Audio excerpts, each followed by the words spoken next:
et nous pensions que cet accord pouvait vraiment de manière nette pouvoir être une alternative à tout ce problème. Mais fort malheureusement, nous constatons que au lendemain de la signature de ces accords, les partis signataires apparemment n'ont pas encore compris ce pourquoi ils ont signé les accords. Des part et d'autre. Okay. Des part et d'autre. Nous sentons qu'il y a une certaine escalade verbale dans tous les deux camps, que ce soit de notre côté à nous ou de manière interne. Nous avons peut-être une difficulté de pouvoir nous approprier de cet accord. Pourquoi ne nous approprions pas de cet accord? Est-ce que parce que cet accord n'a pas été clairement présenté au peuple? Voilà pourquoi nous disons qu'il est important que cet accord soit approprié par le peuple. Par quel mécanisme? Il faudra que cet accord fasse l'objet aussi d'un débat au sein de l'Assemblée nationale, que l'on comprenne, afin de pouvoir nous approprier cela. Parce qu'on constate qu'en interne, il y a une difficulté d'appropriation de cet accord qui fait qu'il est...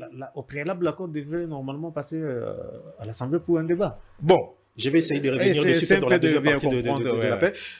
En soi, notre Constitution, en son article, je crois, 214, on va y revenir peut-être dans la deuxième prise des paroles. Okay. Mais pour chuter, le plus grand regret à ce niveau est que les signataires de cet accord, apparemment, nous mettent, nous, en difficulté de pouvoir comprendre que, apparemment, si à leur niveau, parce qu'à ce stade, il n'y a eu que signature. Il était prévu qu'après la signature, les deux chefs d'État puissent se retrouver à Washington afin de pouvoir finaliser ce processus. Mais cette étape n'est pas encore arrivée et nous sentons que de part et d'autre, il y a certaines tensions qui s'élèvent et qui n'est pas de nature à pouvoir